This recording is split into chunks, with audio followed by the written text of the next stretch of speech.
Mientras el gobierno está en un proceso abierto de diálogo con el movimiento indígena dentro de la Asamblea Nacional, la mayoría liderada por el correísmo se consolida y se hace sentir incluso en organismos donde se suponía que había perdido el control, como el Consejo de Participación Ciudadana. Ante esa realidad, bajo el paraguas de esa verdad, ¿qué opciones tiene el régimen para tratar de sacar adelante su programa de gobierno? ¿Tiene alguna? Lo vamos a analizar con Ramiro Rivera, consultor político, ex vicepresidente del Congreso Nacional. Buenos días, doctor Rivera, bienvenido a Contacto Directo. Buenos días, Lenín. Me parece que en la respuesta a su pregunta es poca o ninguna. El testimonio evidente es que la Asamblea, desde que empezó a operar, a pesar de que el gobierno tenía una mayoría desconfiable, perentoria y pasajera, la Asamblea tiene un rol de bloqueo, de impedir que los proyectos del Ejecutivo sean aprobados. Así ha sucedido casi con todos los cuerpos legales. Y el único cuerpo legal que fue posible que se viabilice fue gracias al silencio y a la abstención del correísmo. Entonces, Lenín, el problema no es que haya una mayoría al un lado o al otro lado. Siempre es importante que un gobierno tenga mayoría para implementar su plan de trabajo. El problema del Ecuador es que la cultura política atávica que tenemos nos orienta a bloquear, a impedir, a confrontar, a agotar todo espacio de diálogo y a entrar en una infernal confrontación que le hace daño a la democracia. Doctor Rivera, la Asamblea Nacional actúa como un animal herido, trata de recuperarse del golpe de no haber podido destituir al presidente de la República. Con la mayoría que encabeza el correísmo, están ejerciendo su voluntad a fuerza de votos dentro de esta Asamblea. Así destituyeron a la segunda vicepresidenta, así ahora se van a tomar el control del Consejo de Administración Legislativa en la sesión de hoy jueves y de la Asamblea Nacional, perdón, de mañana jueves y de la Asamblea Nacional en sí, con una oposición que busca abiertamente la salida del Ejecutivo, doctor Rivera. ¿Se puede gobernar desde la ingenuidad de la que hace alarde el presidente Lasso? Bueno, está bien argumentar la ingenuidad para tener cierta simpatía por ingenuo de la opinión pública, pero en política no caben ingenuidades. Tampoco es saludable en la política un mecanismo de comprar conciencias o votos. Son dos extremos repudiables. Pero en la política es bueno una pedagogía de información y de comunicación para que la opinión pública y los ciudadanos sepan lo malo, lo bueno y lo feo de una asamblea. Esta es una mayoría, y me refiero fundamentalmente al correísmo, y a los señores de Pachacuti que son correístas y que se autodenominan rebeldes, es una mayoría salvaje, es una mayoría conspirativa, es aquella mayoría que le dio perdón y olvido a gente que había cometido delitos penales en nombre de la amnistía, que era solo para delitos políticos. Es la mayoría que ha negado todos los proyectos de ley que el Ecuador necesita, que se ha negado a actualizar las relaciones laborales en un mundo que es distinto al romántico socialismo de los años 30 del siglo pasado. Es la mayoría que coordinó la movilización con un radical para generar conmoción interna, para provocar un reguero de sangre y dar un golpe de Estado. No es una mayoría de inocencia, es una mayoría salvaje, que rompe todas las reglas. Ahora, doctor, ese es el problema. Desde el inicio de la gestión, el Ejecutivo ha dado palos de ciego en su relación con la Asamblea, incluso desde antes de comenzar, cuando buscó construir una mayoría con ese correísmo y con el Partido Social Cristiano, pero recula y opta por aliarse con Pachacuti y con la Izquierda Democrática en un parto de los montes del que sale sin pan ni pedazo. En ese trayecto, el presidente pierde su capital político, el que había alcanzado cifras importantes gracias al éxito de su plan de vacunación. Pero pensar en que ese capital político se puede recuperar ante el escenario actual es, doctor Rivera, lo que solía decir el doctor Ángel Duarte Valverde, sueños de perro. Es bien difícil, porque no es el gobierno el único actor que está jugando en el escenario. Si bien es comprensible que Asesoría de Comunicación le dice al presidente, venda usted la imagen de transparencia, de niñez, de inocencia, y deje al otro lado a los políticos. Está bien, porque la política tiene descrédito.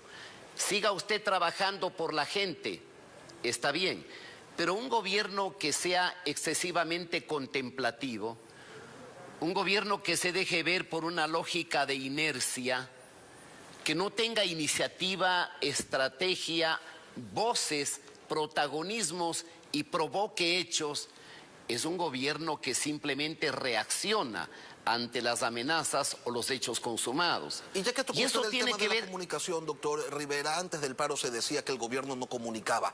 Hoy el régimen se pone a cargar sobre sus espaldas el abandono, la inequidad, la injusticia de 192 años de república y tampoco pasa nada. Sale a frentear una realidad de siempre como si fuera consecuencia de sus 15 meses de gestión. Y sí, es su obligación el empezar a cambiar esta situación, pero de esa narrativa, de la narrativa de que esta realidad es producto del desgobierno y del desmanejo del país, de los recursos públicos, no hay atisbo. Los ecuatorianos somos bien olvidadizos, Lenín. La gente se olvida de que la violencia que hoy tenemos en las calles, en las cárceles, es producto de la convivencia y de la cohabitación que construyó el correísmo con las bandas del narcotráfico. Que el déficit fiscal, que las demandas reprimidas y represadas y acumuladas fue consecuencia de omisiones pasadas. Pero al gobierno le ha faltado, reitero, una suerte de pedagogía política en la comunicación. Casi toda la comunicación del gobierno descansa en la figura aislada y exclusiva del presidente. No hay ministros, no salen, no explican, no orientan, no educan. ¿Cómo no le decimos a la gente que mientras el gobierno del presidente Lasso gastó $1.000 millones para enfrentar una pandemia con enorme éxito, el señor Correa se llevó $1.500 millones en propaganda? Hay que educarle al pueblo, porque el pueblo no tiene toda la información. Y el gobierno necesita una estrategia de comunicación. ¿Debe entonces, doctor, le pregunto, cambiar el presidente su forma de gobernar? ¿Debe cambiar el jefe de Estado su concepción del uso, del manejo del poder, teniendo en cuenta que los ministros deben ser los fusibles y no el gobierno, entendiendo pues que de nada sirve la defensa a ultranza de los miembros del gabinete si se termina cayendo el régimen, si se termina cayendo el gobierno? Es verdad, Lenin, que en todo sistema presidencialista el presidente es el eje, es la figura esencial y gravitante en la imagen del gobierno. Es la verdad. Pero no es menos cierto que el equipo de gobierno, diverso en distintas áreas, debe ser el ejército que dé enfrente de manera proactiva, directa, diaria, informando, explicando y dando a conocer lo que se hace para la gente. No es menos cierto que probablemente en el subconsciente de los ecuatorianos hay un extrañamiento de las sabatinas de Correa, porque Sabatina era un hombre totalitario que totalizaba y hegemonizaba la opinión pública. Él es el que ponía la agenda. Es verdad que este gobierno es más democrático, tolerante y mesurado, pero a veces parece que el fusible es el presidente y los ministros, a más de un TikTok o de vez en cuando alguna palabra aislada, dicen poco o dicen nada. De tal manera que los ministros tienen que ser el sustento del equipo del gobierno.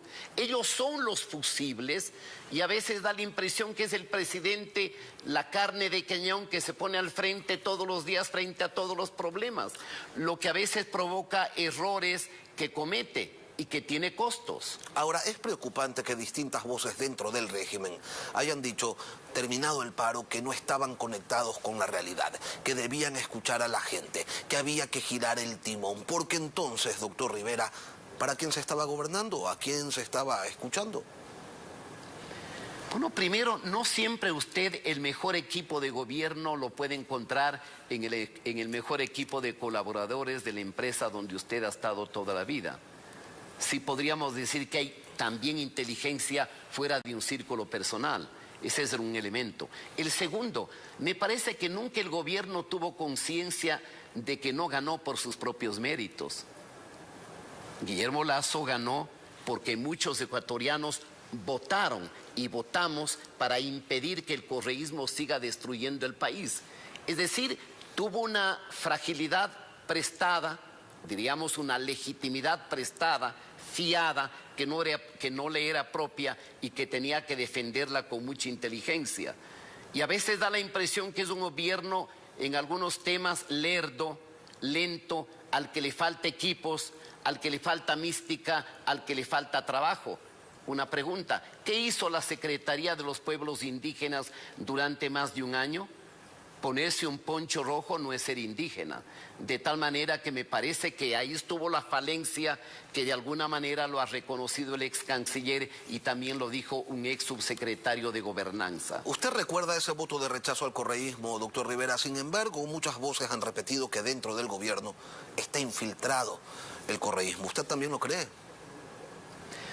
Por una razón, Lenín, porque el movimiento, creo, no fue nunca una estructura partidaria fuerte que haya tenido inserción en la estructura social ecuatoriana.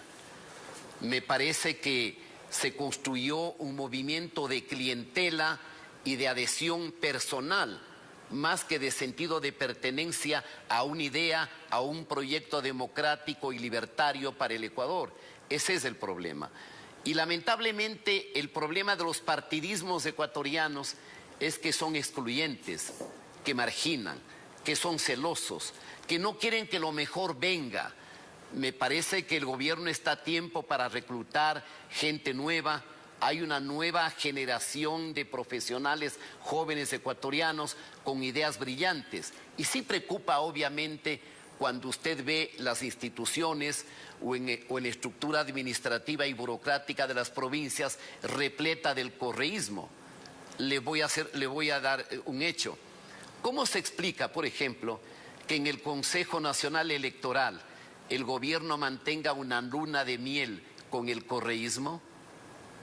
No se explica. Volvamos a la Asamblea, doctor Rivera. Mañana se va a buscar reformar la ley de comunicación desde la visión del correísmo y se van a cooptar las dos vicepresidencias. ¿Qué viene después? ¿Nuevas amnistías para los violentos de junio? ¿La tan ansiada Comisión de la Verdad? Bueno, no solamente que la destitución de la señorita Yesenia Guamaní fue inconstitucional. Este es uno de los pocos países donde se destituye a un asambleísta de su función por el delito de plantear una moción. Los señores legisladores ecuatorianos no se han enterado de que hay un principio que está vigente desde la etapa medieval en Inglaterra, que se llama la inviolabilidad parlamentaria. El parlamentario no es jurídicamente responsable por lo que dice y por lo que vota.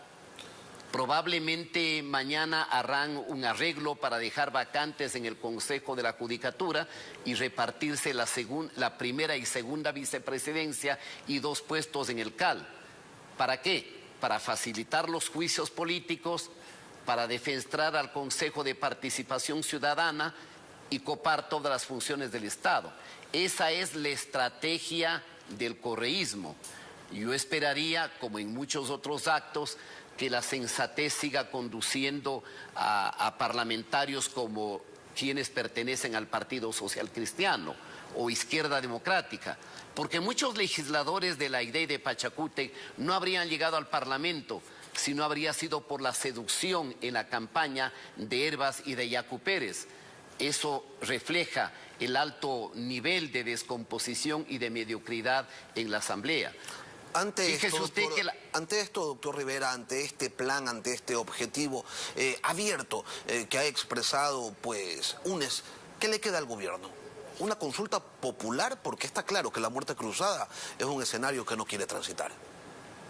Muy poco porque Lenin en la política cuenta mucho lo que se denomina el sentido de la oportunidad y el sentido de descubrir cuál es el momento. El gobierno tuvo una etapa con un altísimo nivel de credibilidad.